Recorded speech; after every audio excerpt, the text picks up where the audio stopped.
On this episode of the Oklahoma Breakdown with Ikard and Lehman, presented by First Fidelity Bank, we jump right into local college football by previewing the OU Kansas game with Scott Chasen. Scott covers Kansas for 24/7 Sports and knows everything there is to know about Jayhawks football. We also preview Oklahoma State, Kansas State. In the National College Football Roundup, we discuss the big news in college football and preview some of the marquee games of the weekend. We give you our winners and losers of the week and wet the beak with Tua versus Kyler round 2 on Sunday when the Dolphins take on the Cardinals. To finish up, we explain how the recent ice storm in the state is already ruining Christmas for some Oklahomans in Keepin It Local. Please download and subscribe to the podcast, rate it 5 stars, and write us a good review. Follow the show on Twitter, Instagram, Facebook, and YouTube. Just search Oklahoma Breakdown on any of those, and you'll find us. All right? Oh, man, Michael Hosty will kick this thing off. It's time for the Oklahoma Breakdown. November 5th, and you're listening to the Oklahoma Breakdown with Ikard and Lehman, presented by First Fidelity Bank. First Fidelity Bank is a full-service financial institution based in Oklahoma with tailored solutions for all your personal and business needs. Checking accounts, saving accounts, home loans, and much more. They do it all, whether it's online banking from your computer or mobile banking from your phone. Everything is stress-free with FFB. Making mobile deposits, paying bills online, and moving money to different accounts could not be easier. First Fidelity Bank provides free ATMs worldwide, making banking convenient wherever you are. They also give back to the community. FFB donates a total of more than $500,000 to local charities and educational foundations. Make your life easier and go bank at First Fidelity Bank. Visit ffb.com for more information.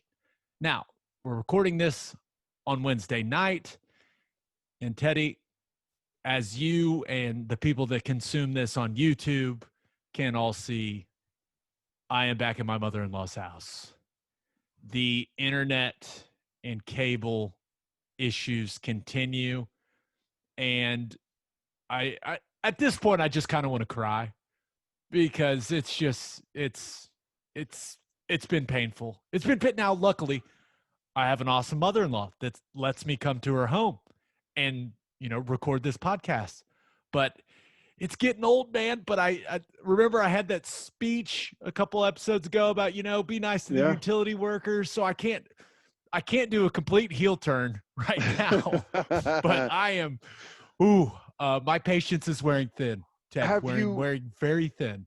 Have you had any type of update? Is anyone telling you anything? Do you know what the problem is? Do you know if you get any type of estimate when it may be back on? Well, the worst thing is that it has come back like hours at a time. And I'm like, oh, it's back. Let's go. Yes. I start celebrating, and then all of a sudden gone. And I check my account and I'm like, it's not going to be fixed till 8:44 p.m. What? And it's happened time after time after time, and it is breaking me as a man. I am weak, Teddy. I didn't know that I needed internet and cable so badly, but I need it. Literally every job I have depends on internet. Man, that's pretty brutal. And it's not like you can just work it off your phone, right? The cellular internet. You've got to have a good hard line. So that sucks, but I think you're going to make it through this, Gabe. I think you're going to survive it. I need to get my mother-in-law a really good gift after this. This is just ridiculous. She's going to start charging me rent. But at least the cable bill. There's probably some of our listeners that still don't have power. I know. I know some people still don't have power. That sucks, man. We've got people at our station in Norman that don't have power, and I'll tell you what's interesting. I'm sure they're working on it, but as I drive around Norman, it's not like I see a bunch of electric trucks out working on transformers or stuff. It looks normal. I don't see, you would think that if still a big portion of the city's been without power for 9 or 10 days, like it would be like trucks everywhere trying to do it, but I don't see anything. I'm sure it's happening. I'm not saying it's not happening, but I don't see it. I don't know what to tell you. I don't know anything about electricity. I can't help you at all, Ted, but I'm sure our good friends at the power company, I'm sure our good friends at the cable company, I'm sure people have had other problems. All those utility workers, I'm keeping my support behind you guys until maybe if I don't have it by the time we record the next podcast, I may lose my shit. I mean, Well, when you do it, please record the audio and we'll play it on the show. okay. All right, Ted, let's get to local college football. And that's brought to you by Will and Wiley Hard Seltzer. Guys, stop acting like you're too manly and just accept it. Hard seltzers are amazing. There's only one hard seltzer that we drink on this podcast, and that is Will and Wiley Hard Seltzer from Koopa Ale Works. It's perfect for any occasion. We drink it by the pool, at the lake, and at the tailgate. It's made in Oklahoma, and it's absolutely delicious. Will and Wiley is customized for the Oklahoma lifestyle. Go find it right now in a store near you, and go follow them on social media at Will and Wiley. If you're drinking some because of us, tag us in your social media posts to let them know. Now, we have Scott Chasen, who covers Kansas football, and no one covers Kansas football better than this man. Teddy, I told you that before we interviewed him, and I could just tell by your initial reaction from his first answer, you're like, okay, this guy knows, okay. I mean, it's an interesting skill. And I know there's a very small pool of people to choose from whenever it comes to knowing Kansas football, but there is a guy out there that knows everything there is to know about Kansas football, and we have him on this show. He is wildly impressive when it comes to knowledge about KU football, especially this year's team. I mean, you'll see people. But before we get to our interview with Scott, one note: it sounds like Jaden Hazelwood could go in this football game for Oklahoma. He's been working with the first team at some points in practice, working in the slot. You talk about that's a dangerous dude in the slot. Now, the predicament for Oklahoma's staff, right, and for the medical staff is he's coming off that major knee injury, and if we're being real, it's Kansas, right? You don't need him in this football game, and you've got the bye next week. So I think they want to get him out there. I think they want to get him some reps, but also you look at it and you go, okay, we can buy 2 more weeks and then have him ready for Bedlam. So it's kind of an interesting predicament they're in there, Ted. Yeah, I'm always fascinated by these situations, and I especially like Oklahoma. It would be one thing if they were really hurting at wide receiver, right? Like if they didn't have guys and you can tell it's an issue and they're looking for playmakers, it'd be one thing to get a guy back this quickly. But when they're not hurting for playmakers at wide receiver, if he's ready to go, he's ready to go. And you need to start, getting used to moving and breaking on that thing. But I see no reason in rushing him back. I get it that, he's not going to lose a year of eligibility, and so you don't have to worry about losing any of that. So I get that, but man, I would really stay as cautious as possible with this thing. And maybe he's to that point. And I know they know how to bring guys back from injury. They do it every single year with a number of guys. But it always makes me nervous when a guy comes back that quickly from a major injury. I'd hate to see something else happen. And you see it a lot. And I don't know if it's because of guys rushing back, but a lot of the guys that we've lost to knee injuries have re-injured those knees recently. I mean, you go back to Rodney Anderson, he had that, he re-injured it. Caleb Kelly had a re-injury. So I would be really, really, really cautious. I would go as slow as possible. And I think whether you realize it or not, I think part of the reason you feel that way and part of the reason I feel the same way is next year's the year for this program. Right. Next year's the year. I mean, when you were expecting them, like next year, if everything, works out the way that we think it can work out, this team can go to the college football playoff and maybe win a game, right? If the defense comes along enough. So you don't want Hazelwood to re-injure that knee and then put next year in jeopardy. Now I know they still can play for a Big 12 title this year if some things fall their way, right? I understand that. But in the back of the coaches' minds, they know that too. Like they know next year's the year for them to, make a legitimate run. So we'll see if he's out there. You won't miss him. He'll be the big guy wearing 11. Right. Yeah. So. I mean, I would love to see him out there. I'm anxious to see what he's got, but at the same time, I always get incredibly nervous when guys are coming back from injuries. So I don't know. Like I said, they know way better than anyone else does whenever it's time for him to be able to go out there and do some things and get some limited work and have an opportunity here and there and maybe get out there on the field and they don't target him, just let him get some run. But I'm confident that they will do the right thing and not put him out there before he's ready. Yeah. And there's also maybe the school of thought like, hey, let's let him get out there against Kansas. Not exactly a pressure-filled situation. Let him get his feet wet. Let him, feel like he can trust that knee in a game setting. And then he goes into the week of practice in the bye week, and then you're getting ready for Bedlam, and he's building that confidence. There's a ton of ways to look at it, but we'll see. We'll see if we see Hazelwood out there. All right, Ted.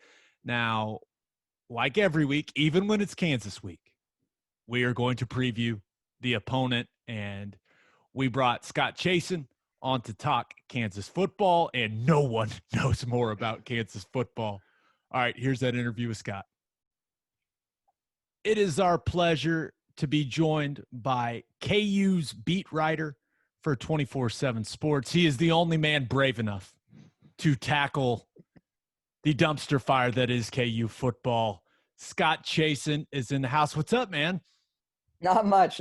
Thanks for having me. Okay, now I want you to tell me I'm not crazy, Scott, because I know everyone sees the final score of Kansas's last game.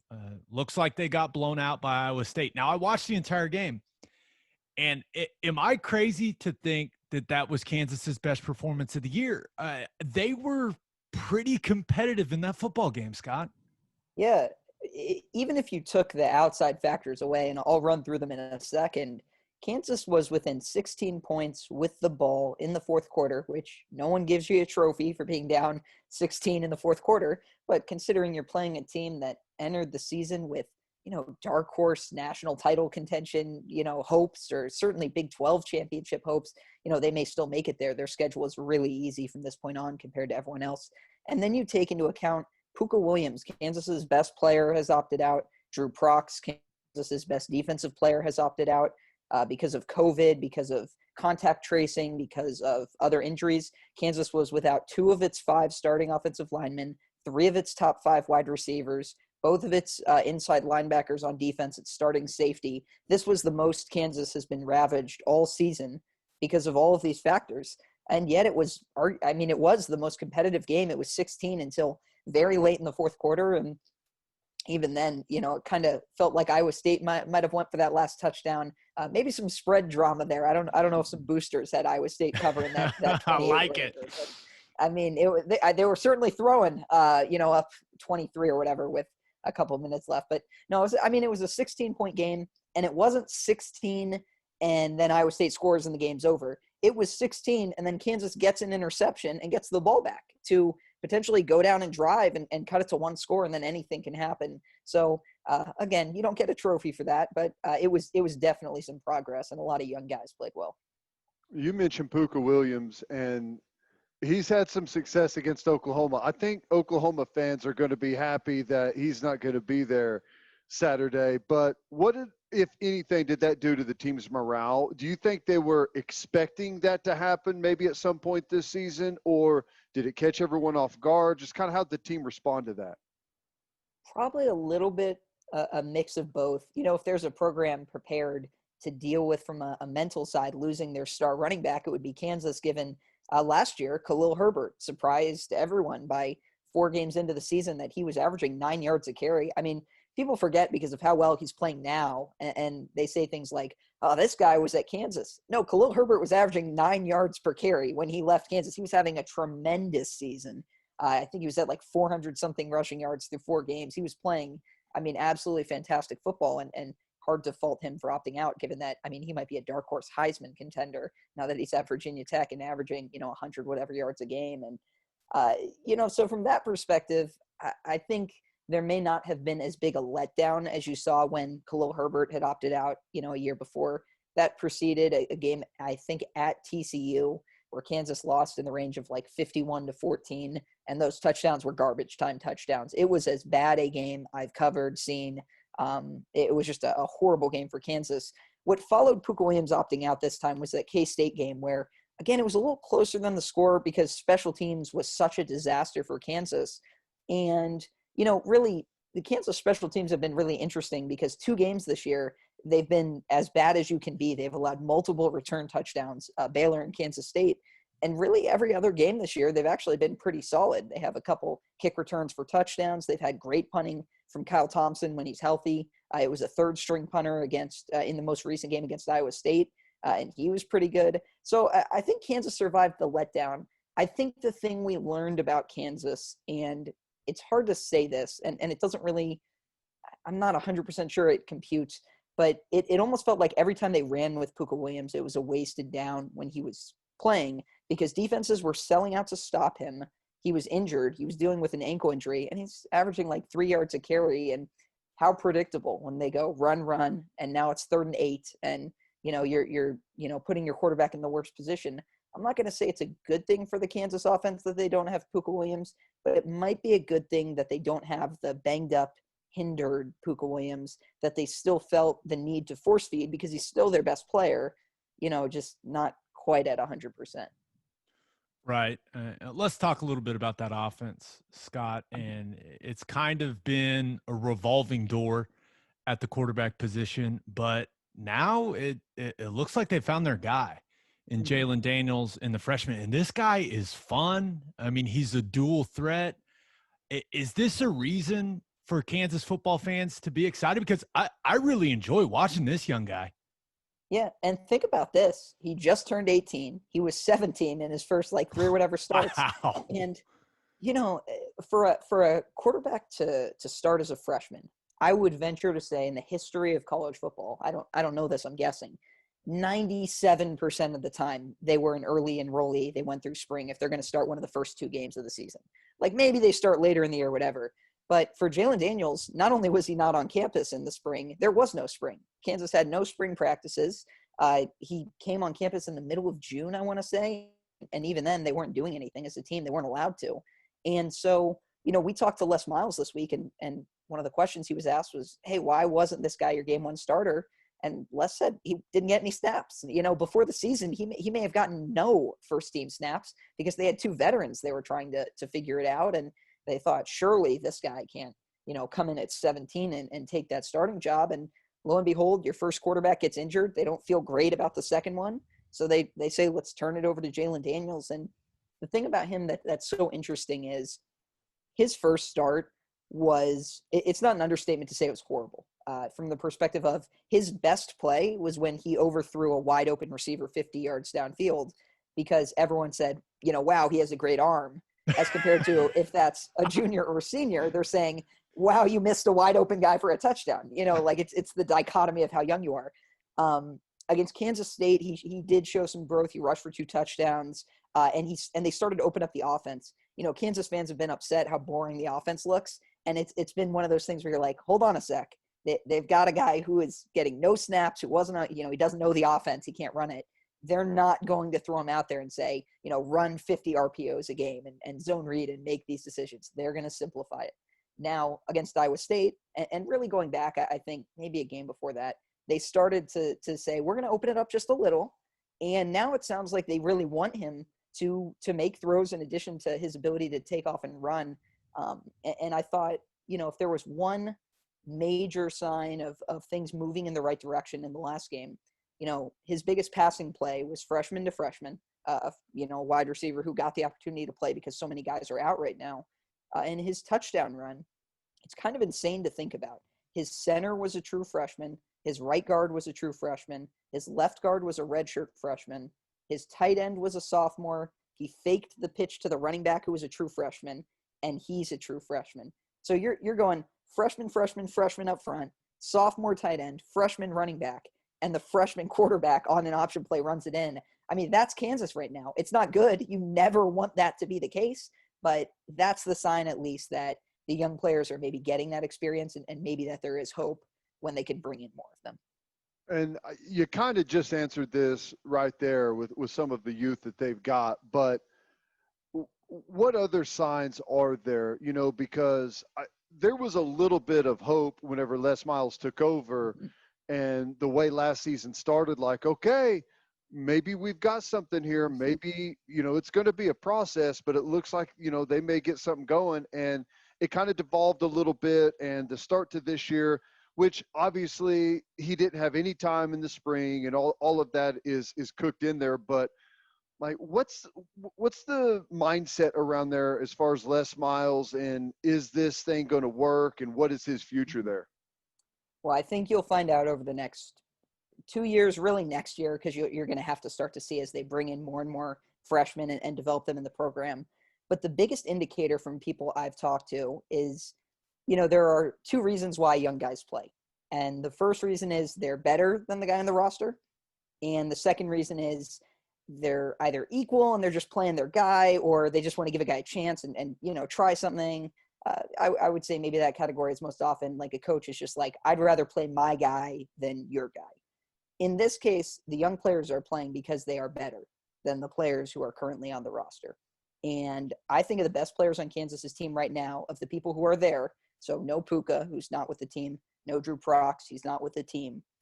And I think about the receivers. Well, their best healthy receiver is Andrew Parchment. Les Miles went and got him. The guy who impressed in the last game was Luke Grimm. Les Miles went and got him. Their running backs right now, Daniel Highshaw, Velton Gardner. Les Miles went and got him. You go over to the defensive side of the ball. Kenny Logan might be leading the Big 12 in solo tackles or close to that. He had an interception and a kick return touchdown last game. That's a Les Miles guy. The defensive line, Marcus Harris is up there in tackles for loss in the Big 12. I think he's in the top 6 or 7. Redshirt freshman. Stephen Parker is a redshirt freshman. Marcus Harris is a redshirt freshman. It's like there are so many guys who are just better than the people who have been there. And, it was always going to be tough. You replace 6 12-game defensive starters. You replace all your starts at left tackle, right tackle, and quarterback, and that's a ton to lose.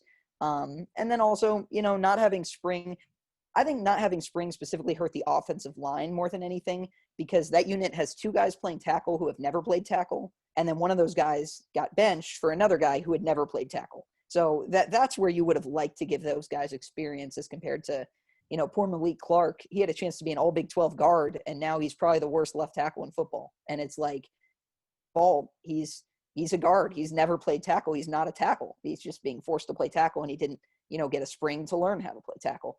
So I think that's kind of the sign. The sign is that you have all these young guys that are already getting on the field, and it's not because they're Les Miles' guy. It's not because they're about equal and I'll play the young guy. It's because they're legitimately the better player. And then if you project that and you continue to bring those guys in and supplement what you have, I don't think it would be crazy to say 2 years from now, you could if they recruit at the level they have the first 2 years over the next 2 years, they will have a bowl caliber roster in 2 years. The question is, will recruits see the losses that are happening now?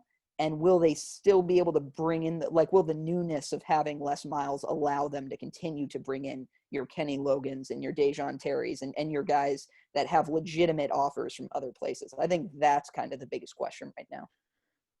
Now, Scott, heading into this game, Oklahoma's offense is really hitting its stride, right? And you look at this Kansas defense, right? They're going with the 3-man front stuff, and it has been a struggle. I mean, can't stop the run, giving up 216 rushing yards a game, but also can't get to the quarterback. I mean, only 6 total sacks on the season. Now, it looked like they decided they're going to bring more pressure, right? We saw a lot of blitzes and some different things against Iowa State. But you mentioned a couple of impact guys. Any other bright spots, any hope for their defense in this game at all? Yeah, the biggest problem with the defense, in my opinion, and the defense started the year horribly is probably too strong, but very, very rough, was there was kind of a turning point. It might have been West Virginia, where it stopped being the defense is the problem, the defense is so bad, and started being, hey, the defense strings together a few stops, but the offense just can't help them at all. And one of the examples I think back to, this might have been the Oklahoma State game, which was earlier in the year, but I think Kansas averaged 1.8 yards per play on offense for the first 3 quarters of the game, which means on average, it would not take you 4 plays to get a first down. It would not take you 5 plays. It would take you 6 plays. It would take you 6 times going 1.8 yards to get yourself a first down. We don't do math on this show, on this podcast, Scott. What are you doing, man?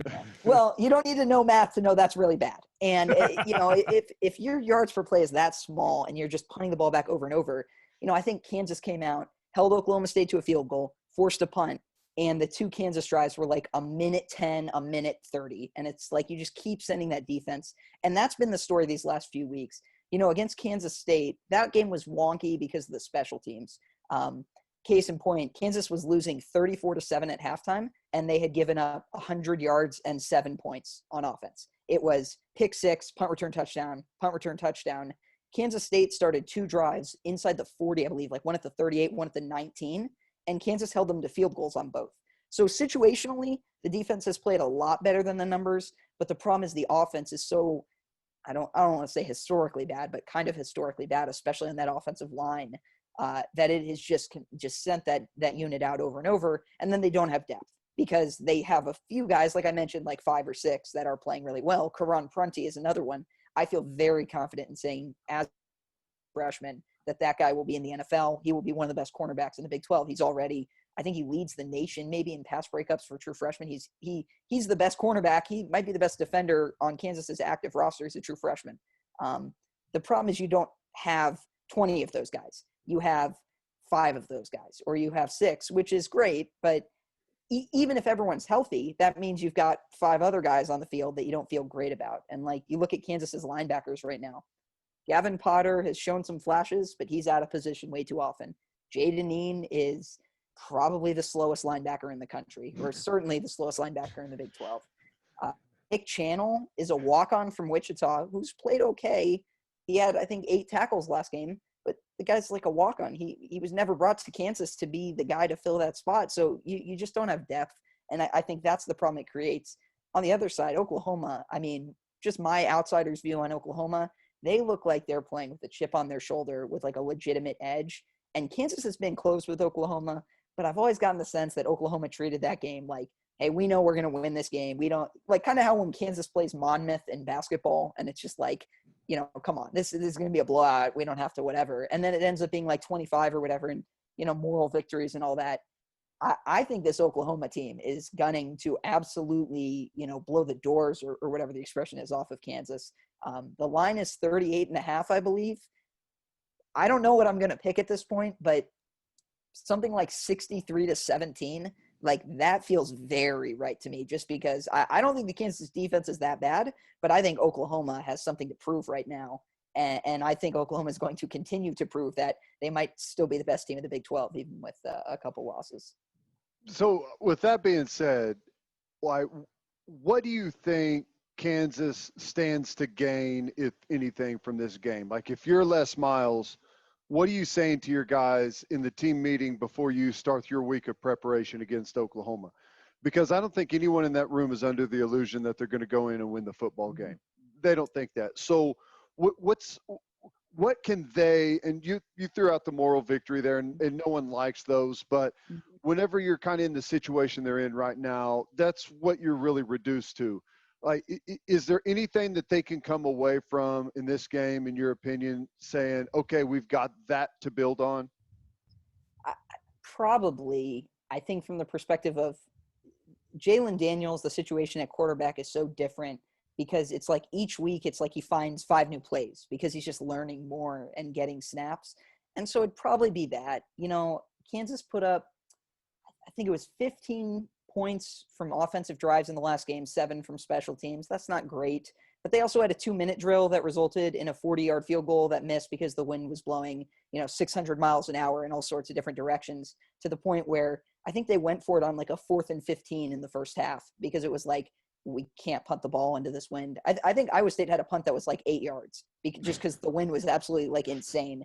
And so it was like, whichever way you're going, you're either you have a kicker or you don't. It just depends which direction you're facing. And, so I think from that perspective, that was another drive that could have been points. And then when he threw his interception last game, which was a terrible throw, granted under pressure, but a really bad throw. That was another drive that was in plus territory. So, they put up 15 points, probably could have given them a couple more field goals, which is not great, not good enough to win a Big 12 game. But you're starting to see it move in the direction of, let's expand the playbook by 4 plays this week. And let's give them, a couple deep balls. He threw one to Luke Grimm on a play that Brent Dearman designed where receiver fakes like he's doing an out route, and he reads the safety and the cornerback. And if the cornerback bites, then he puts his foot in the ground and turns upfield. And they did that on a 4th and 6, and it went for 34 yards and set up a touchdown. A touchdown, I think, a couple plays later. So I think that's probably what you're looking at. And then you mentioned Kansas blitzing more. DJ Elliott in his first year did not want to blitz. DJ Elliott's whole idea was, hey, this defense isn't very good, but we're going to not give up big plays. We're going to make you get 7 yards every single time. And what ended up happening is other teams said, okay, thank you. We will get 7 yards every single time and then score a bunch of points. And so, you can argue how effective that approach was. I think something changed this year. Really the West Virginia game, I don't know if it was Les Miles being out of there and then just, trying to see what they could do. But it's not even that in that game in particular that they were blitzing more, but they started like putting 7 guys on the line and, it's like a mystery. Who's going to drop off? Where's the pressure coming from? Now all of a sudden these young guys are getting into the backfield for quarterback hurries. I don't think they had an interception coming into that game. They've since have 2, both times, I believe. Quarterbacks were under pressure. They forced a couple fumbles, which they've been really bad at forcing turnovers under TJ Elliott, but they're starting to do it more. And I think putting pressure on the other team allows you to force those. So from that perspective, I don't think Oklahoma has been impenetrable in terms of ball security, in terms of pressuring the quarterback. So maybe you see that, but for Kansas fans at this point, I think you just watch the quarterback. You watch 17 and say, is he doing more? Is he getting the chance to do it? Is he confident with his throws? Is he running RPOs? Is he reading? He's got to learn how to read a defense. I'm confident he probably will when he gets a spring and he gets to work with the offensive coordinator for a year. But is he learning those things? I think that's probably what you're looking for. Yeah, Scott, I'm with you, and I think Jalen Daniels is going to have some plays in this game that is going to be frustrating for OU's defense. It's going to be frustrating for OU fans. But Scott, man, really appreciate the time. It's always a pleasure. No one covers KU football like my man Scott Chason. Thank you. Thanks for having me. Thanks, Scott. We told you that man knows KU football, Teddy. Unbelievable. He's the guy. He's the guy out there that knows KU football. There's one person, and it's him. He knows everything. He's the Jayhawk encyclopedia. Yeah, he covers the basketball team as well. He can do that with the basketball team too. I mean, it's unreal. He's an impressive human being. That's not easy to cover something that's that bad, that in depth, week after week. That's dedication. That's a really good point. Because I know he doesn't. I mean, he can't enjoy that. No, it's fun to cover something that's great and competitive and in the conversation nationally. It's not fun to cover something that is the worst out there. So, good job to him. Yeah. All right, Ted, it's time. Let's move on to Call Your Shot. And Call Your Shot is brought to you by Rock and Roll Tequila. Rock and Roll Tequila is the ultra premium tequila that hits all the right notes. It's won all kinds of awards for superior taste and smooth finish. To find a store that has it, visit rockandrolltequila.com or check out their Instagram, Twitter, or Facebook. This stuff is good. If you don't want to take my word for it, maybe you'll listen to this guy. This is Coach Bob Stoops. When you're a college football coach, it's important to have an eye for talent. The same holds true when choosing your tequila. When I tried Rock and Roll, I liked it so much, I decided to become a partner in this Oklahoma-owned company. Crafted in the highlands of Jalisco, Mexico, the smooth taste of rock and roll's triple distilled platinum, or añejo, called Cristalino, and the incredible premium quality mango tequila are awesome. Our defiantly unique guitar-shaped bottles make it easy to find, and you'll love the ultra-premium quality and taste. No excuses. Make rock and roll your game day tequila. Tastefully rebellious, start the party with rock and roll. And Ted, we've got a couple to choose from. I'll give you two choices because I just couldn't ignore this one from Ryan Murphy at The Name Is Roy on Twitter. His bold prediction for OU Kansas is Teddy gets flashed, bringing his consecutive flashing streak to 2 games. Hey, man, that's a streak.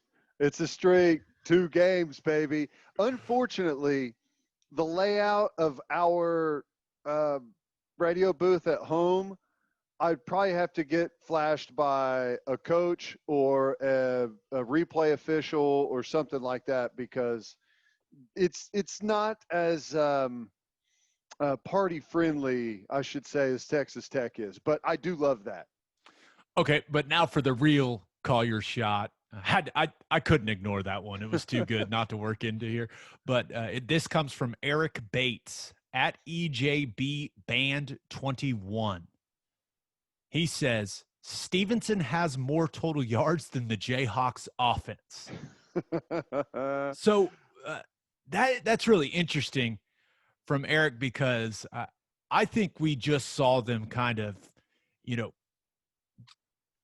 not use Ramondre Stevenson in, that many situations, right? They kind of eased him into things in that football game, didn't give him a ton of carries. Now I know it was a blowout, and this one's probably going to be similar. We also, remember, he was working a lot in the offseason on his ability to catch the football, and I think that's a much improved part of his game that they want to utilize. Wouldn't be surprised to see that in this one.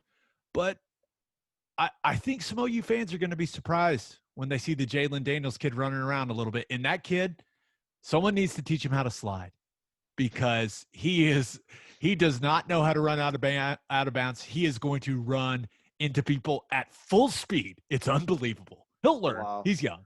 Well, yeah, I mean, that's the last thing you want. It's like what little future we have, that's it out there right now. I'll tell you what's interesting about that question. Just talking to people, and it kind of felt this way too, just covering the game. Ramondre had 3 touchdowns, and he had some really nice runs. But I think his longest run was like 16 yards, and I think he had like 85-ish yards on the night. So it's not like he looked good. Don't get me wrong. I think he averaged like maybe 6 yards a carry, something like that. He looked good, but it's not like he went out there and ran for 250 yards. So I love the optimism. I love the way our running game is going, but I mean, that's a tall task to outgain the opposing offense. I mean, it's conceivable. I think they had like 240 total yards last week against Iowa State. And if they wanted to get Ramondre 240 total yards, they could do it easily. But I think they're going to be sharing the load quite a bit there in the backfield. Well, maybe they'll throw – remember that wheel route they threw to McGowan on the first drive against TCU? Tech? Oh, yeah, TCU. Maybe they'll throw that to Ramondre now, and that he'll get to rack up the receiving yards a little bit. Maybe so. We'll see. Maybe so. All right, Ted, one more thing for local college football news, and that is Oklahoma State, Kansas State. The number 14 Cowboys travel to Manhattan, and this is a good opportunity for Oklahoma State to bounce back, in my opinion. Kansas State's defense, they looked a little more suspect against West Virginia because I think they got worn down. And I think that was a result of Kansas State's offense really being limited and Will Howard finally looking like a freshman. And I'm anticipating Oklahoma State to be able to do the same thing to them, right? And I think Oklahoma State's defense going to control this one. We'll see what Colby Harvell-Peel's status is for this football game. But if they can eliminate Deuce Vaughn like West Virginia did and make Will Howard beat them throwing the ball, I just don't see that happening. And I'm expecting Tylan Wallace and Chuba Hubbard to continue to do their thing. But I'm curious to see how Spencer Sanders plays in this football game. And I'm going to keep a close eye on that Oklahoma State offensive line because, I've been pretty critical of Sanders. I was very critical of his performance against Texas, but he didn't get a lot of help from that line, and that group has been banged up. So if they can't protect him, Ted, we know that K-State defensive line, that they can get after the quarterback a little bit. But if Oklahoma State plays cleaner football than they did against Texas, if they take care of the football, if they clean up, and they better be on it in special teams. I mean, this is Kansas State, right? But I think if they play a relatively clean game, they should go to Manhattan and win. Yeah, I agree 100%. I think they should as well. That's the one thing to watch for me. I think that their defense, all things considered, played pretty well against Texas. I think their running game is there. They've got plenty of great players in the passing game. It's all about whether or not they turn the football over in bunches or not. I mean, that's what's going to get them beat. That's what got them beat against Texas. And I promise you, if you go into Kansas State and turn the ball over 3 times and have a kickoff return for a touchdown, which, by the way, is very likely to happen. I mean, they can do – that's what they do to people. But if you go in there and turn the ball over 3 times and have a special teams touchdown on you, you're going to lose. So no doubt. That's the thing to watch. That's the thing to watch. If they take care of the football, they don't have turnovers, and they don't give up a big play in special teams, they'll cruise. They'll cruise by 3 scores. Yeah, I'm with you. I completely agree. But we'll see how that team bounces back, right? That was a really disappointing loss, and I know a lot of guys in that locker room thought that the college football playoff was a reality, was a realistic goal for them. And we'll see how they respond when that goal pretty much is impossible. Now, still got a lot to play for, though. But we'll see. Manhattan, not the easiest place to play either. All right, Ted, let's move on to the National College Football Roundup. And that's brought to you by Insurica. Do you own a business? If you do, you need Insurica in your life. Insurica is one of the country's largest insurance brokers with 30 offices throughout Oklahoma, Texas, and the Southwest. Insurica is able to customize programs by accessing the latest information from many insurance carriers. They compare and contrast coverage offerings and pricing in order to design a cost-effective, comprehensive program to meet your business's specific needs. Insurica's clients become best-in-class businesses by working with Insurica's team of advisors to manage risk. Purchasing insurance is only one way to protect your business. Best-in-class businesses win by avoiding a loss in the first place.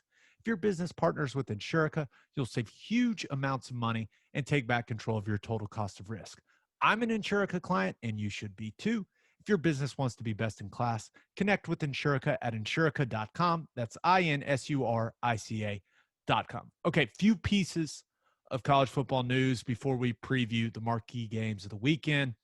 Wisconsin, Purdue, canceled. This is the second cancellation for Wisconsin, Ted. They're starting to flirt with the 6-game limit that is required for a Big Ten team to qualify for the conference championship game. It seems like it is a bad situation there in Madison. Yeah, I hate that for them.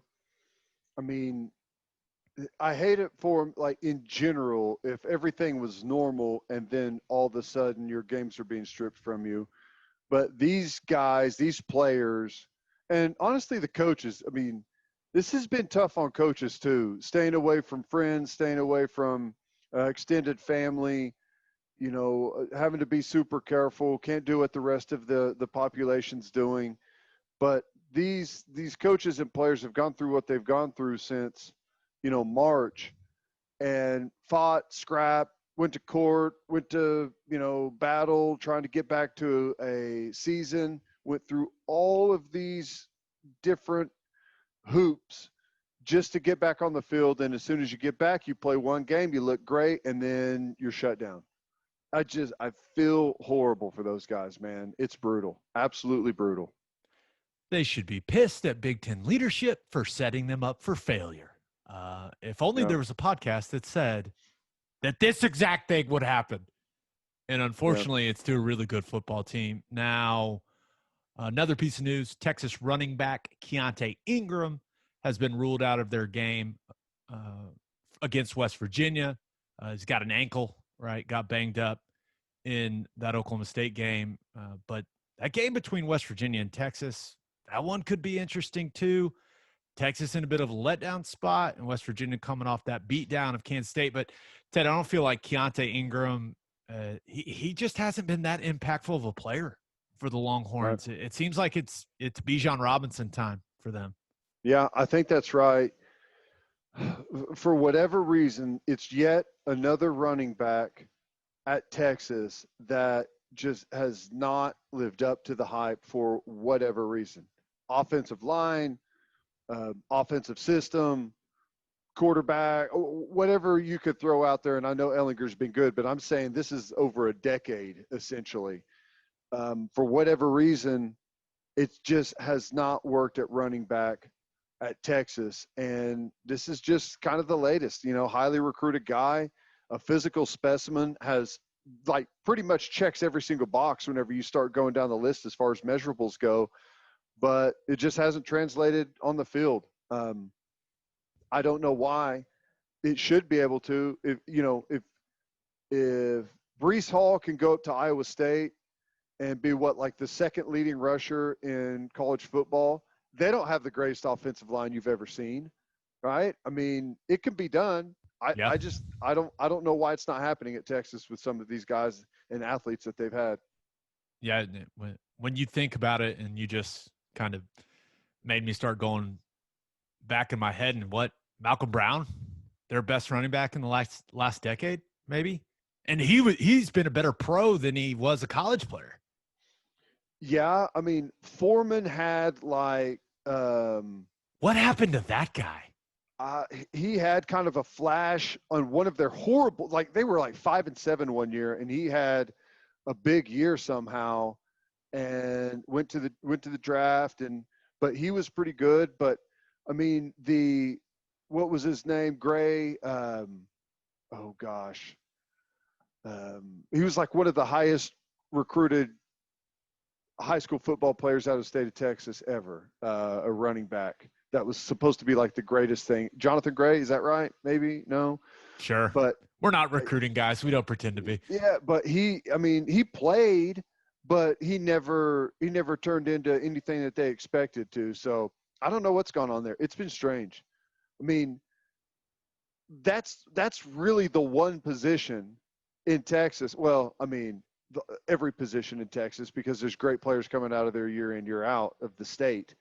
But great running backs are a dime a dozen in the state of Texas. I mean, there's a ton of really good athletes and good backs that they should be able to find. Yeah. Just a reminder, and I could be crazy, but I think Deontay Foreman won the Doak Walker Award. And I couldn't even tell you what roster he's on right now. Yeah. Huh. Weird. He had a breakout year out of nowhere. Yeah. Weird. Forgot about that guy. That was a big back. All right. One more piece of news. And of course, the biggest news in college football, and that is Trevor Lawrence will be on the sideline for the Notre Dame game, but he will not be playing, according to Dabo Swinney. Now, he says they can't squeeze all the necessary heart screening in before the game. Are you worried, Teddy, about your theory that this is all a giant ruse and that Trevor Lawrence will be playing in this football game? Are you concerned?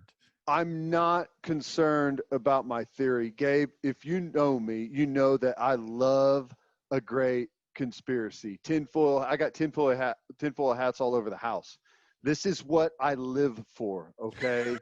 You're telling me that now, before he's ruled out, he just can't play, but we're going to tell our biggest opponent of the year on Saturday, a full 7 days before the game that he's not going to be there, so they know who to prepare for. We're going to go ahead and tell him that. Oh, and by the way, he's going to travel. So in case anyone sees him, with the team and getting on the plane or getting on the buses there on campus, he is going to travel. But no, he's not going to be able to play because we just can't get a 15-minute heart test done in time. And he'll be cleared. There's time for him to clear all the protocols by Saturday, but we're just not going to be able to do it. So, all right, I'm still I in think on it, Gabe. Come on, man. You're sticking to your theory. I respect that. All right, let's get straight into that game. Number 1 Clemson going to South Bend to take on number 4 Notre Dame, and seems like a big moment, right, for Brian Kelly in this Notre Dame program. You got the number 1 team in the country coming to your house with their backup quarterback. And when I look at this game and with what we've seen from Notre Dame so far this season, I think they're going to try to run it right at Clemson.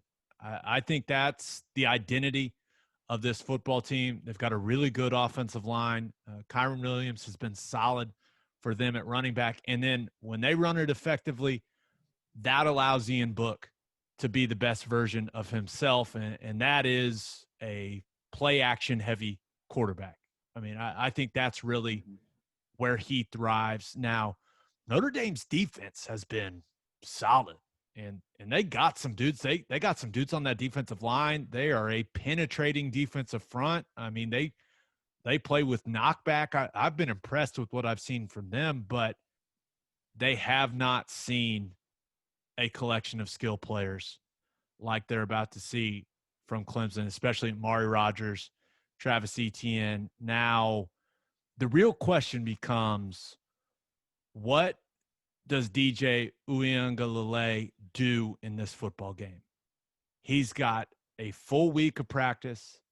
The coaches have a full week to put an entire game plan together for him, and he looked damn good against Boston College. Boston College said, "Hey, DJ, we're going to make you throw it 40-something times," and he was like, "All right, cool. I've got a cannon attached to my right arm. Let's do this." And I know that wasn't the type of win that Clemson fans were probably hoping for that game, but it was a win, right? So I am really interested to see what this Clemson offense looks like. And when you look at Clemson's defense, they're not invincible, Ted. And it seems like the big thing is going to be the line of scrimmage. They got some talented defensive linemen, but they're beat up. I mean, Clemson has a couple of big time playmakers. The linebacker there, I don't think he's playing still. They got a couple guys that aren't going to be in this football game. So, am I crazy to think Notre Dame's got a chance? No, I don't think so. And I think there's a couple other things in play here. I feel like Clemson's going to go in on the defensive. I feel like they've obviously got their backup quarterback in. They're going to go in with a little bit of worry, a little bit of anxiety about the football game. And Notre Dame, on the flip side, I think that there's been a little bit for them, not necessarily a lack of motivation, but this game has been circled on the calendar, circled on the schedule for them for so long, and it's been built up to be so big that I think they kind of have had a lack of motivation in some of their games, if that makes any sense. Now, you should always come out and play your absolute best, and you try to, but I just feel like for the first time this entire season, someone has their full undivided attention, and it's Clemson. And I could be an idiot, and they go out there and it's like, well, of course Clemson mopped the floor with them. Look at all the skill guys they got, and and look at how many D linemen and how they're. So that may happen, but I feel like Notre Dame is going to put together their best effort, their best football game, and I think it's going to be a tight one. I do. Yeah. I think that's all we want, right? And Yeah. it's likely these two teams play again, right, in the ACC championship game. Which is an interesting question. If let's say Notre Dame beats Clemson now, Clemson beats Notre Dame in the ACC championship, you think there's a chance that both, if they're both like competitive football games, that they would both get in? Any chance of that?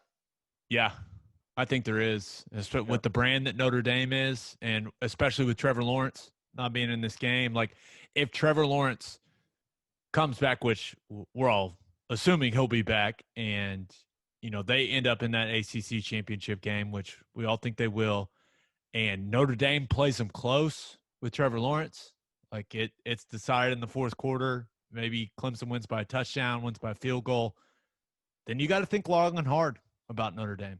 There's no doubt. And especially, I mean, we thought two teams could come out of the SEC, but I don't know if I trust Georgia or Florida and to come out of there from the East.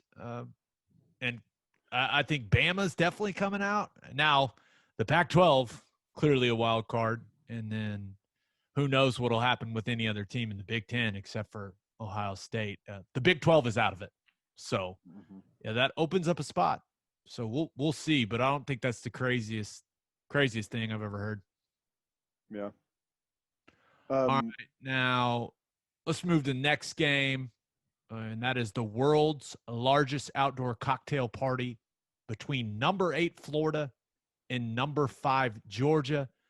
And this game is so interesting to me because Georgia's defense has been one of the best in the country, but now they have a bunch of guys banged up, and that depth on that side of the ball for them is going to be tested in this game. Did you see that stud safety for them? Was it Richard LeCount, I think is his name? Yeah. Hit a car on his dirt yeah. bike, and then a car hit him. I was like, oh my gosh, this is so. They got guys out in this football game, and they've got some dudes on offense. Kyle Trask is playing like a guy that may be able to play himself into the first round of the NFL draft. Kyle Pitts, arguably the best tight end in the country. And then Kadarius Toney, for me, is one of the most fun players to watch in all of college football. Like, that guy is electric and explosive. So that Florida offense can put up points on this Georgia defense, especially with how banged up they are. But we do know that Florida's defense is a liability. But, Teddy, I feel like we talk about this every episode. Is Stetson Bennett enough? Because sounds like Kirby sticking with Stetson Bennett in this football game. And I don't know if this Georgia offense can exploit that Florida defense completely with Stetson Bennett pulling the trigger. I just don't know. He seems limited, man. Yeah, I mean, here's the thing.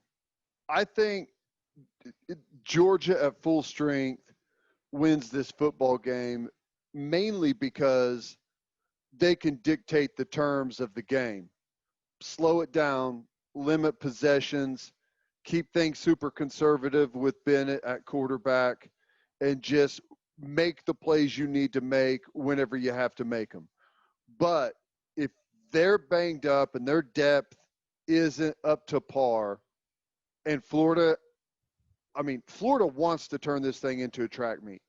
And if they're able to, I just don't think Georgia's going to be able to answer the call.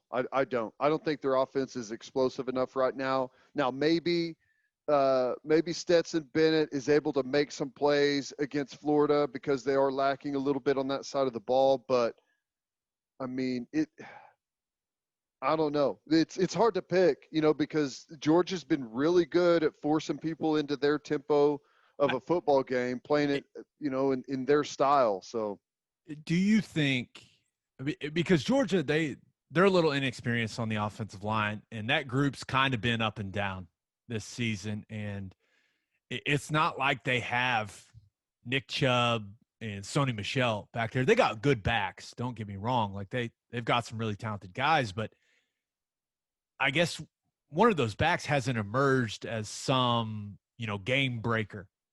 And with their struggles up front, like if they can't run it effectively the entire football game, and that defense that by Georgia standards is looking a little thin right now, this may be one of those games where I just look and go, hey, I just think Florida's got more firepower offensively. I mean, that's where I'm kind of leaning in this game, because if I look at the unit I trust the most, like going into this game, like you said, if everyone was healthy, I'd say Georgia's defense. I mean, it's not even a discussion, but with all these guys banged up, you start looking at Florida's offense and going, well, that might be the strongest unit in this football game. Yeah, I mean, yes, maybe. I don't know. Maybe I'm an idiot, but I still like Georgia to win the game. I think it's going to be a tight, lower scoring game than what you've seen with Florida. I think Florida's scoring like 40-plus points a game. They're giving up near 30 a game. I think it's going to be played low 30s, high 20s, and I think that's a game that favors Georgia to win it. If I had to pick right now, I'd take Georgia, but I'll listen to anything. I mean, I don't have my mind made up one way or the other. I think it's going to be incredibly tight, and like a lot of good football games that we've seen this year, I think it could be, maybe who has the ball last or who gets the last stop. Yeah, probably going to come down to if Zamir White, that's the guy that's turned into the go-to back for Georgia. We'll see if he has a big day, then I like Georgia's chances. If he doesn't, and it's on Stetson, well, then I like Florida a whole lot. Okay, there's two more ranked matchups this weekend. We got a Friday nighter between number 9 BYU and number 21 Boise State, and then we've got Michigan, who is somehow still ranked at number 23, going to number 13 Indiana. Yes, you heard that correctly. Number 13 Indiana. Teddy, any interest in either of these games? Absolutely. You kidding me? I've got tons of interest in both of them. You just want to see Harbaugh crash and burn, mainly in the Michigan. I don't know what's going to happen there. I think Indiana's a for real football team. I think Michigan is, got their backs against the wall. How are they going to bounce back? I think that, with the Big Ten, the way everything's unfolding, there's a bunch of things that are interesting about that game. So yeah, I'm down for that. Give me Indiana to keep rolling, or give me Michigan to bounce back. But I want another tight football game. Give me something crazy at the end in Indiana style. Give me Michael Penix diving for the end zone at the end of the game again. And I cannot wait to hear the call say, well, don't think you got it. Nope, that's still bothering you. This one's coming back. But I looked at that BYU Boise State game, and that one really interests me. I don't really care about – I'm not going to waste my time with Michigan until they win a football game, right? In a football game. Now, they started the season. We were all impressed. Well, turns out Minnesota, not very good this year. So we'll see. I think that is going to be a good one. But BYU Boise State, this could be a game that when everything is said and done, this could be one for a New Year's Six game. I mean, it really could be. And BYU has never won. Never on the Smurf turf. Really? Never. That's shocking. So, and there's some mystery around this game, Teddy, because Boise's best running back, George Holani, sounds like his status is very much up in the air for this game. Left last game, never came back in. And then their starting quarterback. That Boise hasn't told anyone whether or not he's going to play like most coaches do, and not like Dabo Sweeney telling the entire world that his quarterback's not playing. Not like that. The theory grows. And you look at Hank Bachmeier. I mean, he didn't play last game. His status in it, I'm just reading between the lines, sounds like he is a Rona. He's a Corona casualty, is what it sounds like. No, he's not. That's probably not a good way of putting it. That was bad. He's not dead. He's still alive. But his status, I mean, their starting quarterback sounds like it's up in the air a little bit. So this seems like a prove-it game for Zach Wilson and the Cougs. And you talk about a great one to watch on a Friday night. Let's go. Let's go. Love it. A couple of things. Number one, Hank Bachmeier sounds like the offensive coordinator for Wyoming, not the quarterback for Boise. It's definitely. I completely agree. Or it sounds like it would be a law firm like Bachmeier and Bachmeier. You know. Have you been injured in a trucking accident? Contact Bachmeier and Bachmeier. It's a fantastic name. It sounds like a name off Yellowstone too. Like, go head down to the Bachmeier Ranch. I love that show, by the way. All the way caught up. Oh my gosh, I can't wait to see what. Dude, have you watched all of that? No. Not to get too off topic. Okay. Never mind. I'm 2 episodes into the first season. Okay. Well, the finale of season 3, like, I need to know. Like, season 4 needs to get here as soon as possible. You can't leave the people hanging like that, Yellowstone. Holy shit. That's great. Other thing. You think the Wilson kid has a legitimate shot at the Heisman? With Trevor Lawrence getting corona, I certainly think that brings him into the picture. Now, I still think Justin Fields is, Justin Fields and Trevor Lawrence are the guys to beat, right? And they'd have to have a trip up and and he's not playing against Notre Dame, and that almost gives Trevor Lawrence like a get out of jail free card. Like, that's the one game that you would feel like maybe they'd stand a chance to lose. But it also kind of takes away from Trevor Lawrence's ability to have like that big primetime moment, right? Mm-hmm. And Zach Wilson's I know it's on a Friday, but Zach Wilson's kind of getting that Friday night. Yeah. Right. No, that's true. I don't know, but you look at the stats, this kid, he deserves to be in the conversation. He's playing at a really high level, and you know how much of an emphasis they put on quarterbacks. Like right now, with what we've seen in college football, he would be a Heisman Trophy finalist for me. He's been that good. I know they really haven't played anybody. I understand that. But he's been fun as hell to watch, and he's played really good football. Yeah. Yep. I mean, it's I think it's just a fascinating situation. I think even talking about BYU now, I think they need some things to happen, and maybe Cincinnati's ahead of them, but I don't think it's out of the realm of possibility that they could find themselves with the college football playoff berth. Now, you have to get pretty far down the line, I think, before you get to an undefeated BYU team, but there's a chance. Yeah. All right, I'm with you. All right, Ted, let's move on to our – Before we move on. Let's not. Since we're into some national college football news, I wanted to throw this at you and see what you thought. Okay. I'm going to give you some statistics for a football team, and I want you to see if you can guess who the team is. Deal? Yeah. I love guessing games. Okay. This football team has the number 8 rusher in all of college football in both yards and touchdowns. He's the number 8 rusher over all teams. And what I did here is 5 games or more, because there's some teams that have played like 2 games, so the statistics are skewed. Number 8 rusher overall. All right, they've got the number 12 quarterback as far as passing yards. And by the way, their rusher, yards and touchdowns, he's number 8 in both of those. Number 12 passer overall.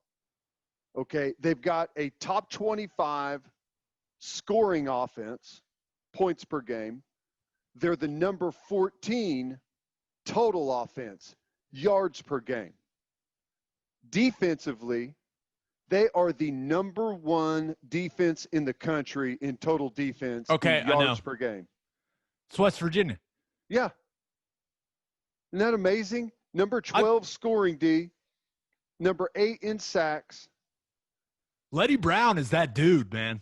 How are they not better than what their record right now? They got the number one defense in the country. They got a top 25 scoring offense.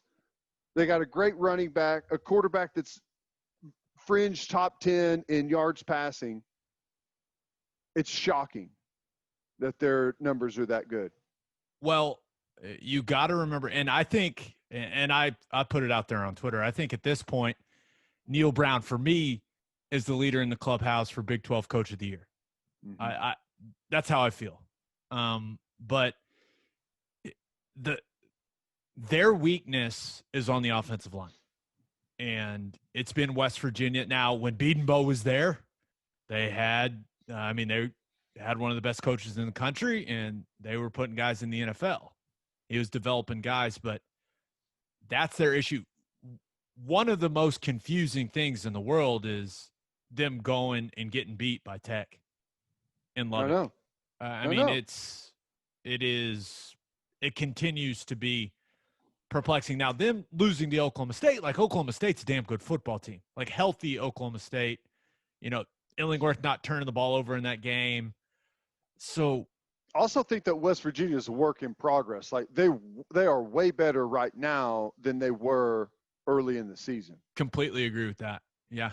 Daggy, especially these last couple games. Yeah. He's got over 3 bills in 3 straight games, I think.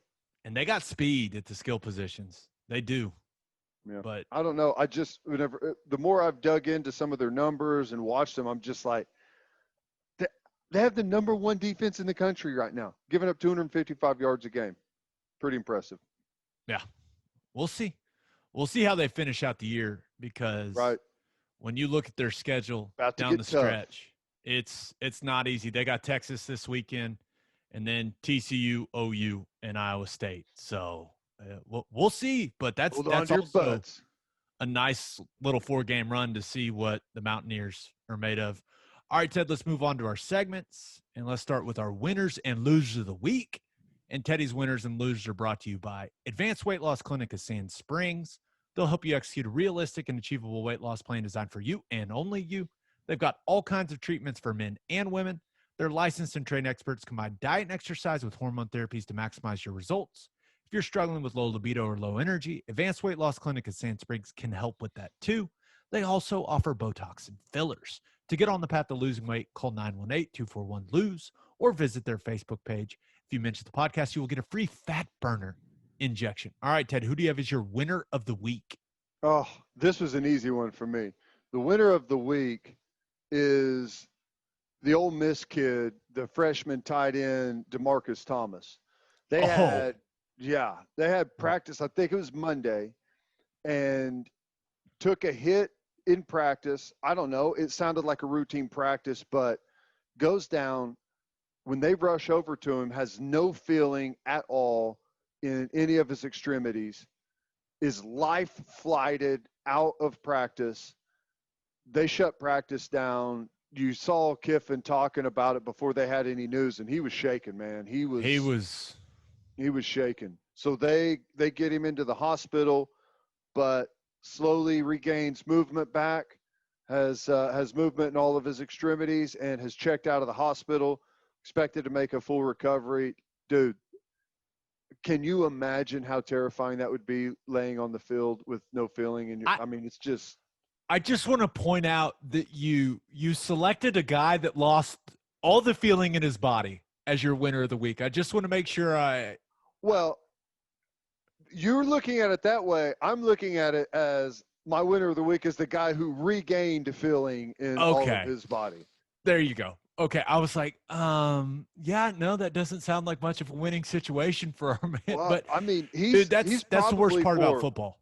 Yeah, he's probably, I don't know how long it took, but for hours even if it's minutes, feeling like, oh my God, I've just been paralyzed, and then getting that movement back, you've got to feel like, oh my God, this is the I'm lucky. I'm incredibly lucky, and I bet it's hard to get back out there, man. You know, Dude, I can't wait for them to talk to that kid. I know. Like especially if he just comes back. Yeah. I just saw the picture of him and I guess his parents as he was checking out of the hospital, and he was smiling and looked like he was in good spirits. So that was scary and that was crazy. Yeah. Thank God that kid is okay. God, there's nothing worse than, they get the drill out to take the kid's face mask off. I'm sure you've been part of that, like in a game when that happens. I mean, it shakes everybody up for a little bit. Like there's nothing weirder as a football player than when they have to put a guy right on one of those like back brace boards, and they stabilize their neck and they remove the face mask and that whole thing, and then just got to get back out there and play. And everyone there, it does take a little bit. Like it takes a couple plays until everyone's like, all right, we're playing again. That shit is the worst. The worst. Yeah. Who do you have as your loser of the week? Central Michigan. Well, I don't know. Mac, you could put this one really on anyone. It's Maction is back. Wednesday night, Maction. There's 6 games going on. And in their opener, the stadium in Central Michigan loses power. They got a blackout. The broadcast goes down. Not blackout like everyone in the stands is wearing black. Not that kind of blackout. A power blackout. They've got to send both teams into an early halftime. Power outages widespread across campus. You spend all this time coming back for this game. You can't wait. Here we are. It's Wednesday night, baby. ESPN, and no power. Zoom. So you feel their pain. I mean, you've been without some power and some internet. You've been there. I feel you, Central Michigan. There's a lot of Oklahomans that feel your pain, but most Oklahomans are like, big deal, dude. I haven't had power in 9 days. Get over it, guys. Bunch of pampered college football players. It's good to see the MAC back. I'm glad to have some midweek action. There's nothing better, baby. And congrats to all our degenerate gambling listeners, because I know that is like heaven for you guys. You got to bridge the gap between that horrible Monday night football game and Thursday night NFL. There's got to be something there to get you home. No doubt. All right, Ted, my winners and losers are brought to you by Sound Advice. A lot of us are watching our favorite football teams from home this year, which is why you need to get ready for game day with a home theater system from our friends at Sound Advice. Sound Advice can customize your home entertainment system indoors or outdoors. Sound Advice did the Wi-Fi network and all the audio visual at my new house, and it is awesome. They hide all the wires in the cable boxes so it looks great, and I can control every TV in my house from my phone, and my internet has been flawless when the internet company isn't completely ruining my life. For the best home theater systems in the Oklahoma City area, call Sound Advice at 405-549-3880 or visit soundadviceokc.com. My winner of the week, Ted. Now, we do not talk politics on this podcast, and I don't think we're ever going to talk politics on this podcast. That is our promise to our listeners. But this needs to be discussed. Now, there was a rather important event on Tuesday, and that bitch is still getting dragged out. Like we don't know. Month-long event. Yeah, we don't know who the next president is. But my winner of the week, the map guys from the election coverage, because oh my God, these guys are wizards. John King, Steve Kornacki, Bill Hemmer. Like, I was flipping through all the channels, watching all these different guys, and I didn't care about their politics or anything. I was just like, look at these guys go. I mean, it was unbelievable, because I had someone send me a text. It was like, hey, you need to watch this John King guy. He's on CNN. And I was like, all right, I mean, I'll watch it. And he's like, he is a map savant. And I was like, a map savant? What? And this guy is zooming in. And by the end of it, I felt like I was an expert on every county in the state of Ohio in the suburbs. I was like, just rattling them off at that point. But these guys' ability to rattle off those counties in Wisconsin and Ohio and Michigan. Like, I know it's their job. And some people on Twitter are like, they have a teleprompter. It's not that impressive. Listen, you've never used a teleprompter. Person on Twitter, you don't know what that's like. Like, what these dudes are doing can't be done through a teleprompter. It doesn't work. Teddy, when I do TV with you, I've got notes in front of me and I can still barely speak. And these guys are staring at maps and just throwing out all these random facts. It was unbelievable. It's great. I mean, it is fun to think about. Now, this is those guys' Super Bowl, right? And they didn't just happen to walk up in front of that map and know everything about it. They've been studying up on this for a long time. They've been doing it for a bunch of elections. But whenever you can stand there and say, let's go to North Carolina. This is Johnson County. This hasn't been Republican since, whoever won it in 1962. Last year, it's pretty impressive. You notice they never do that in Oklahoma. One, because we know which way all of those votes are going to go. But number two, 77 counties, good luck. Good luck, guys. And let's be real. Like, there's some Oklahomans here and there. So like, no. I know a bunch of Oklahoma counties. And like, yeah, we all do. And it's because of tornado coverage. Like, that's why we know the counties.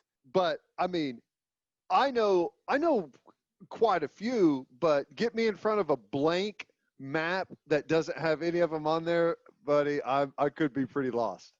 I can't. It was peak Twitter when people were responding like, it's right in front of them, man. It's on a prompter. It's like, dude, I don't care what these guys are doing. It's remarkable. And when do they go to the bathroom? When do they eat? When do they drink water? That dude from CNN and the guy from Fox was on there. They were on there forever. They're wearing diapers. They're wearing diapers. Great point. Why didn't I think of that? And here's the other thing. Even if it is on a teleprompter, and even which it's not, I mean, they're looking I can't even read the damn ad reads for our podcast consistently. That's what I was about to say. They are the most skilled guys ever at making it seem like it's seamless, it's flawless, it's easy, all the information's right there. But those maps are cool. I mean, how interactive they are and how they can move around on them. It's pretty cool stuff. Yeah, really cool. Hashtag technology. Now, Ted, my loser of the week. And there was a reason during the College Football Roundup we didn't talk about the Pac-12 because I wanted to save it. Now, the Pac-12 is back. And I know a lot of our listeners are probably very excited about the Pac-12 being back. You know that we care. In the heartland, we care about our friends out on the West Coast. But I am glad they're coming back. I'm glad these kids are getting to play. And there are some intriguing matchups this weekend in the Pac-12. You got Stanford, Oregon. You got Washington, Cal. But this brings me to my loser of the week. And that would be the players in the Arizona State USC game. Remember, this is USC, the most recognizable brand in their conference. And now that game should be kind of fun, right? You look at it, Jaden Daniels, the quarterback for Arizona State, was a really exciting player to watch last year for Herm Edwards. Herm Edwards' jeez. Sun Devils. Let's get you an interactive map. See how you can. Yeah, he's got the prompter. It's not that hard. I can't even speak. God, but people are expecting big things from Keaton Slovis this year for the Trojans. I think some people have some high expectations for Clay Helton and USC, but a lot of people may not know this.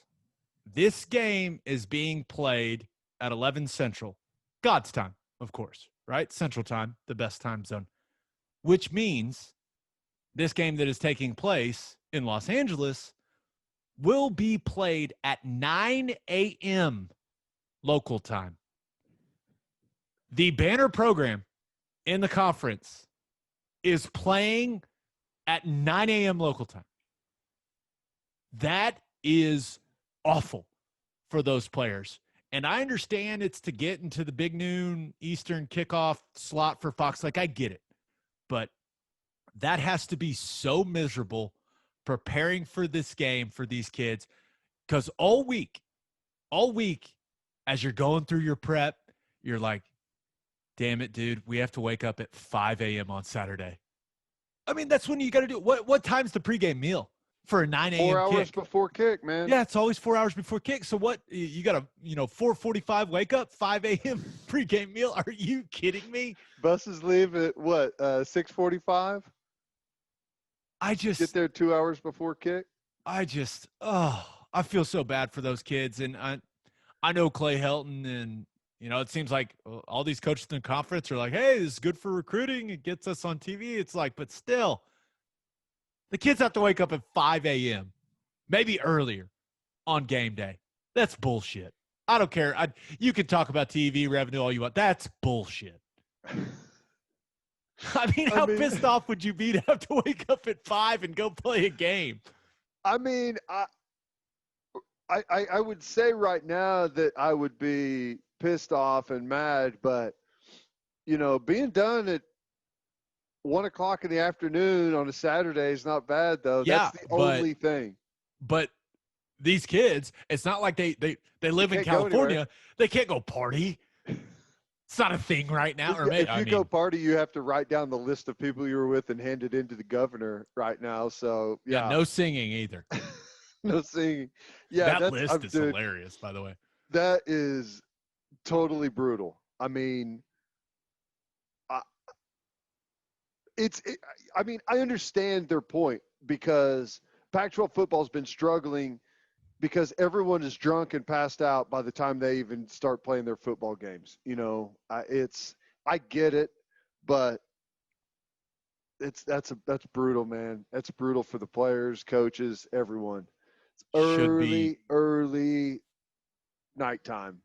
It should be a good game, but I feel so bad for those players. All right, Ted, let's move on and let's wet the beak. And Wet the Beak is brought to you by Tim Hughes Custom Homes. Are you looking to build your dream home? If so, Tim Hughes is the man you are looking for.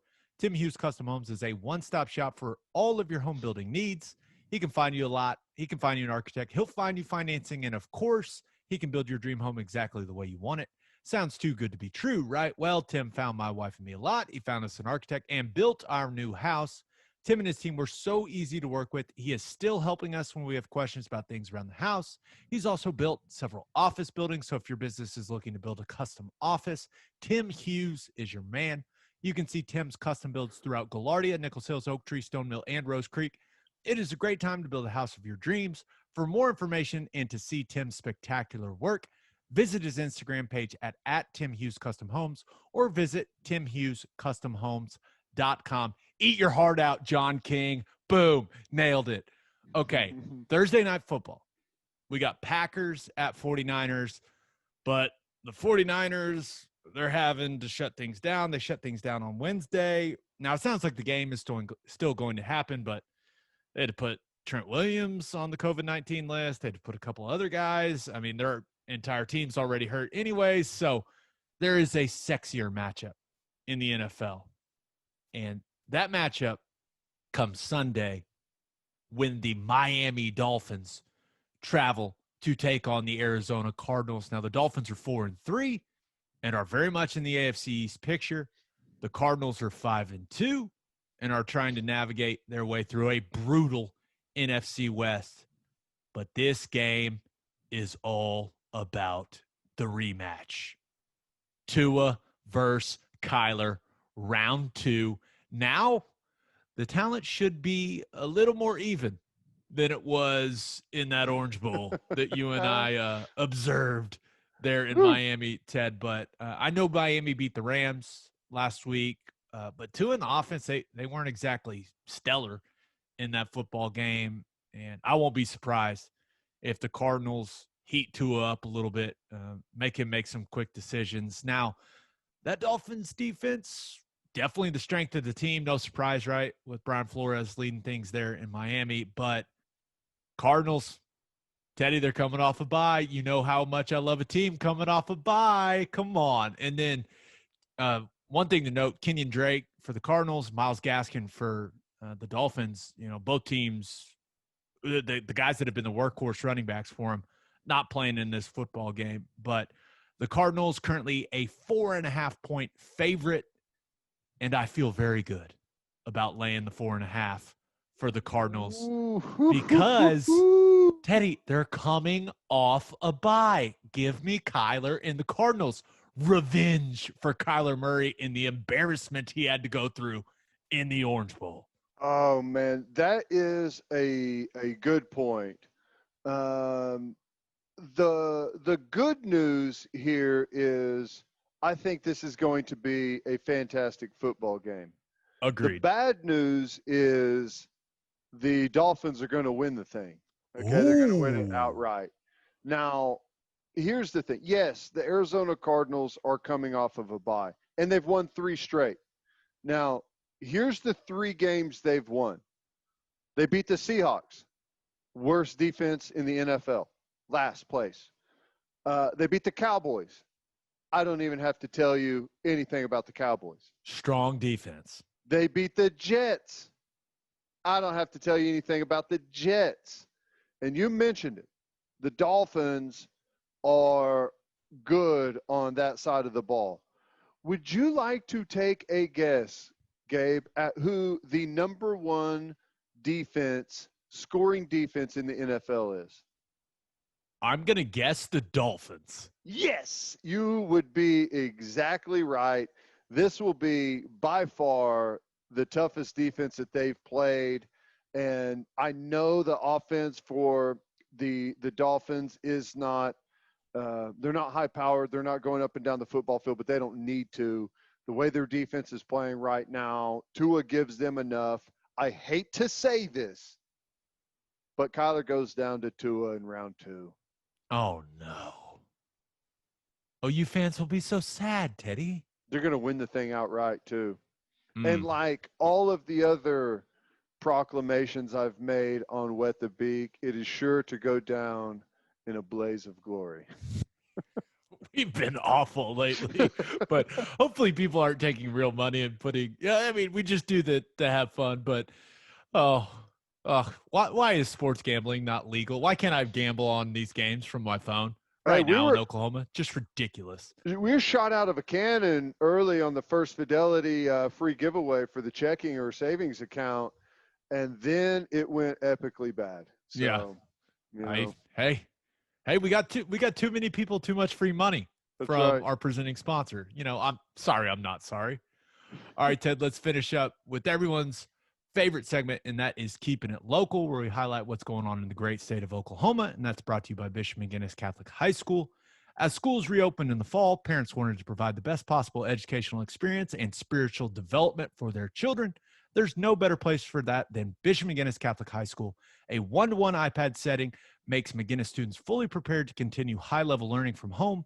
A 12-to-1 student-to-teacher ratio guarantees no student is overlooked. In addition to athletic programs and clubs, Bishop McGuinness's college prep curriculum offers 22 AP courses. Financial aid is available. For more information, visit bmchs.org. Dang it, Teddy. You know what just happened? I was scrolling up to find the other map guy's name to be like, you know what? Suck it, other map guy. What was his name? Kernacki or whatever. And I messed up the website. Gosh, bmchs.org. Dang it. Okay. Good. Story time. Okay.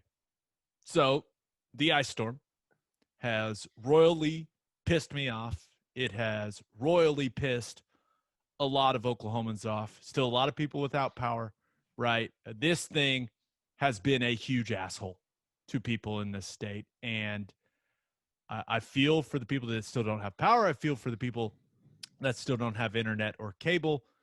The kids that were doing virtual school from home, and they haven't been able to do that. That can't be very fun. But then I saw something and I was like, okay, this is the last straw. This is the last straw, ice storm. And it's from an article by Brandy McDowell in the Oklahoman, and it almost made me lose it, Teddy. I was like, okay, this is enough, because this dumbass ice storm has resulted in the Holiday Lights Spectacular in Midwest City being canceled. Now, I'm not sure if you've ever been to the Holiday Lights Spectacular, Teddy, but it is very pleasant, and they do a very good job with it. And lots of people drive through it, and it's a Christmas tradition for a lot of people in this state. and this stupid ice storm damaged too many trees in the park that it takes place in, and some of the light displays that they were already putting in to get ready for the festivities got damaged because of the stupid ice storm. And now the ice storm is attacking Christmas, and this is ridiculous. I can't believe this. It just makes me very upset. It puts me on edge, man. Don't mess with Christmas, ice storm. What the hell? I know. I feel your frustration. Can I offer a solution? Yes, of course. You had minimal tree damage, okay? Why don't you go all out on Christmas lights and turn your house into the Festival of Lights? It'll annoy the hell out of your neighbors, but turn that into the new tradition. We're going to see Gabe's house. So that's a really good point. And my wife and I, we've been having the discussion because, we're starting to talk about Christmas lights, but it's a new house. And we're trying to decide what the Christmas light plan is going to be. Now, I want to make it clear. My Christmas lights are not going up before Thanksgiving, or at least I don't think they are. Now, if my wife has them put up before Thanksgiving, that is out of my hands. I can do nothing. You know how this works. But I'm a big Thanksgiving guy, so I don't overlook Thanksgiving. It's not like Halloween straight to Christmas for me. Like I love Thanksgiving, and we have Thanksgiving decorations. So I know those are going up before the Christmas stuff comes out. But yeah, maybe I'll just pick your brain. What should the color scheme be? We were thinking maybe like all bright white, or maybe like all red, or white and red, or like candy cane. I feel like you gotta find a theme and just stick to it. You can't have. Now, I do like the multicolor look, but I just don't think that's for us. I don't think it's for us. Here's what you need to do. You need to go LED white, so it's like the soft white. It's not the yellow looking white, okay? Yes. It's the Okay. LED white. You need to go LED white, and then you need to mix in some LED red, LED blue. That's going to be the best look for your house. Red, white, and blue. Uh-huh. Damn patriot. That's what I am. That's right. Hell yeah. That's right. And I'll run that by. I'll run that by can- the wife and see what she says. You can mix in, if you feel like green, that's good too, but the blue, I think, is going to set off perfectly with the LED white in your house. That's just my theory. You picked me up in the monster truck last week, Yeah. and because you drove us to Lubbock, so you've seen the house, so I trust you. And I trust your opinion. Do the on the ground around the driveway, the circle drive. That would be top notch too. You got to be careful. You got to trust your wife to be able to drive and not hit them all. Is she a good driver? Very good. Okay, Very good. You're good there. Can we trust you to not hit them? I drive a sedan, so it's not really a concern me getting out of the circle drive. Hey, I'll just I drive this. a sedan. What of it? I like it. It gets great mileage. It's a hybrid too, Teddy. Suck it, nerd. There's nothing wrong with that. I love hybrids. I've got to say, I mow my own yard, and I've got a huge yard. It's 4 acres. I have a ton of ice damage. I've got like 200 trees, and they've been destroyed. And my wife and I and my son will be out there chainsawing, hauling limbs, burning limbs. So I do most of the things around my house myself. But there is no better money spent in this world than paying someone to put your Christmas lights up instead of doing it yourself. That is the greatest money you will ever spend, bar none. Forget about it. That's it.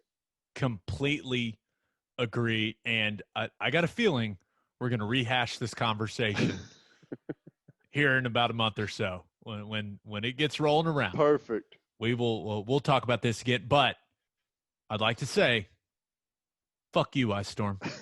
Not cool. Messing with people's Christmas traditions. But I did look up some other options for people since the Holiday Lights Spectacular in Midwest City has been canceled. There is a Festival of Lights in Chickasha, also one in Ardmore. There is what they call Christmas in the Park in Elk City. And then there's also a Christmas in the Park in Yukon. So that's not too far. Or man, T-Row, maybe he can tell us a little bit about that one. But there's also something cool in Muskogee. So we got options. That's awesome. The Honor Heights Park is really good in Muskogee. Yeah. So we got options, people. And on that note, episode 57 in the books. We'll have a new podcast that'll drop Monday morning. Just a reminder, you can hear Teddy from 2 to 6 on Sports Talk 1400, and you can hear me from 3 to 5 on Sirius XM Big 12 Radio, channel 375. Hope you all have a great weekend.